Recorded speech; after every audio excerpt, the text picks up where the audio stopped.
Still grieving over the death of her daughter, Michelle's mom is now facing another kind of sorrow, coming to terms with this unthinkable crime and the granddaughter who said yes to a father's deadly ultimatum. She is a human being. She's still a child. She might be considered an adult, but I hear the child. And yet she killed your daughter. And she killed my daughter. She's a victim. I struggle with this. I struggle. I ask Michelle, I say, Michelle, what do you want me to do? What do I do with this child of yours? And I honestly believe that my daughter would want her to be accepting responsibility for what she did, and she is.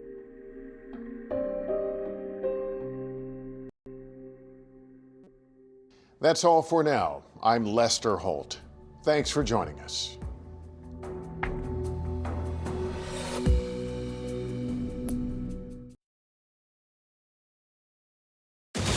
NBC4 News at 11 starts with breaking news. That breaking news tonight out of Stockton. The search for a shooter. At least 4 people are now dead, 10 more injured in a mass shooting at a children's birthday party. Deputies say just before 6 tonight, gunfire erupted inside a banquet hall. At this time, authorities believe this is a targeted shooting. The Stockton mayor speaking a little more than an hour ago. This is Thanksgiving weekend.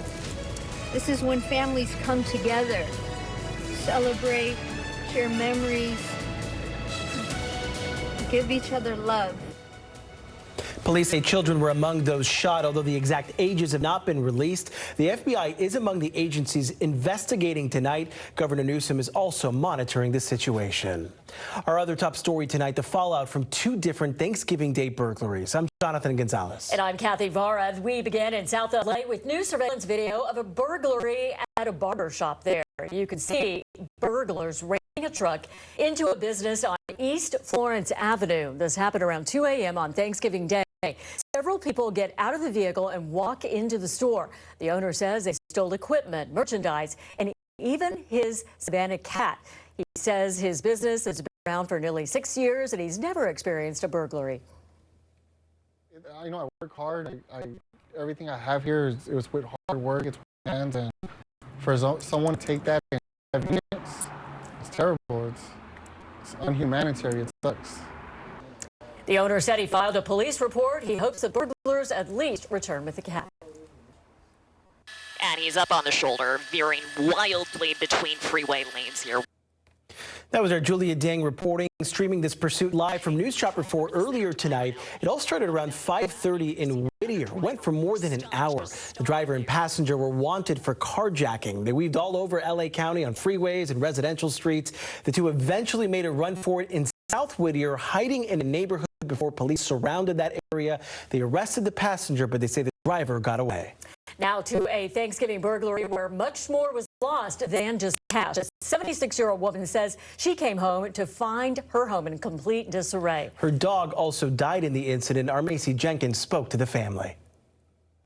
Thanksgiving for Monica Lopez started out as a day full of family time and food, but she returned to her Covina home that night to find jewelry and cash missing. The violation made worse by the death of her beloved companion, an American boxer named Rocky. With a broken heart, Monica Lopez leans into her faith for comfort. This is horrible to killing my dog. His name was Rocky, and in Monica's eyes, a part of her family. He's a wonderful boy. So the both language, he understands. He's a bilingual dog. Yes. Monica says she left Rocky in the backyard on Thursday afternoon to spend Thanksgiving at her daughter's house in Hesperia. When she returned with her grandson around 10 p.m., the back gate was open. My grandson, Grandma, no, I say, did you leave it? Yes, I closed it. Her first thought? What is Rocky? Where is Rocky? She searched the house and found her bedroom in shambles. Broke the window. When they broke the window, I think they put the hand, open the door, and jump in here. Monica says the thieves took an estimated $2,000 meant for her mortgage payment, along with sentimental jewelry, Mis anillos de matrimonio. including her wedding ring from her marriage of 57 years to her late husband, Arturo. That's the best, papi. Yeah. The best grandpa. Monica's son, who asked us not to show his face, says he thinks Rocky scared off the thieves and kept them from stealing even more. The neighbor said they saw him, running down the street with two people and towards that area where he was found. Rocky was spotted just a few blocks away, laying on the side of the road with trauma to his head. He died later that night at animal control. Rocky, I love it too much. They broke my life.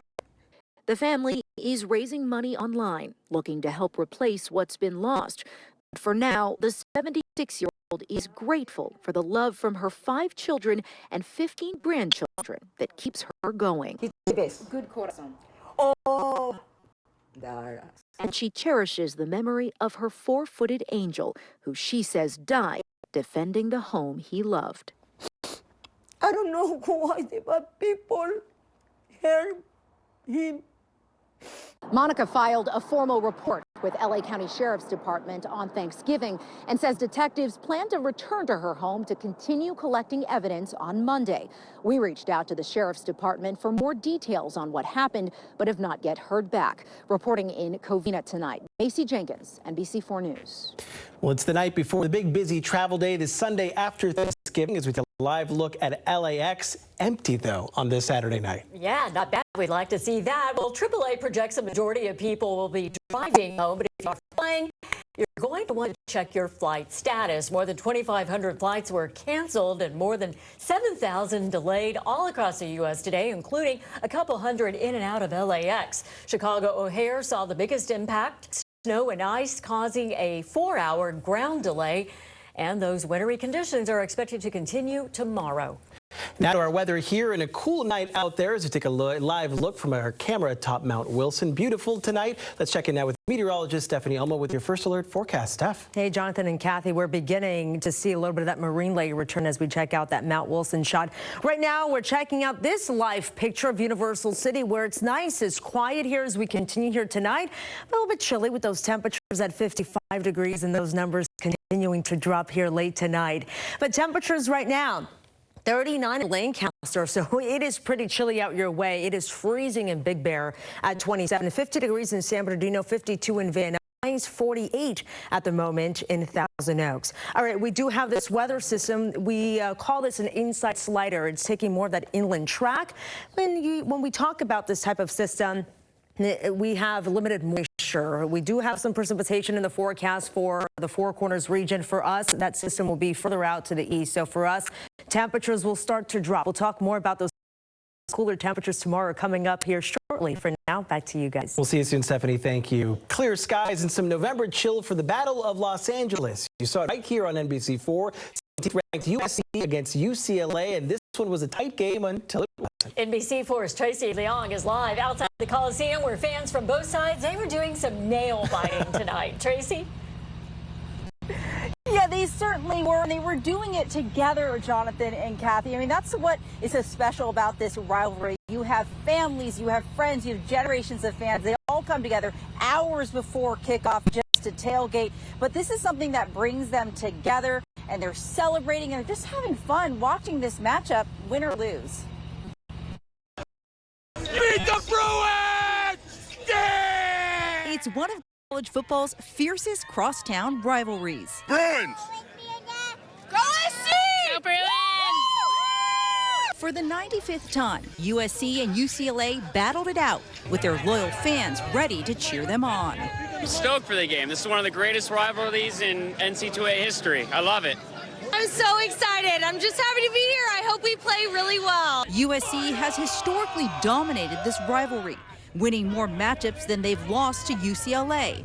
And USC fans are confident they'll keep that streak going. We're going to beat the Bruins today. It's going to be pretty bad for them. Tough to be there. UCLA fans coming in just as strong, confident this will be the year they flip the script. USC doesn't have a chance. They don't. And whether you were wearing blue and gold or cardinal and gold, before kickoff, fans from both teams came together to celebrate this matchup. And we are here with our great friends and a lot of fraternity and sorority sisters when I went to school here. So it's always a fun time. Love my family, and we've been fighting on since the early 70s. Actually, since O.J. Simpson in the late 60s. The energy leading up to this game was electric. Even if the fans were divided, they were united for this LA tradition that's nearly a century old. UCLA, obviously. No way. There's no way. There's no way. Fight on.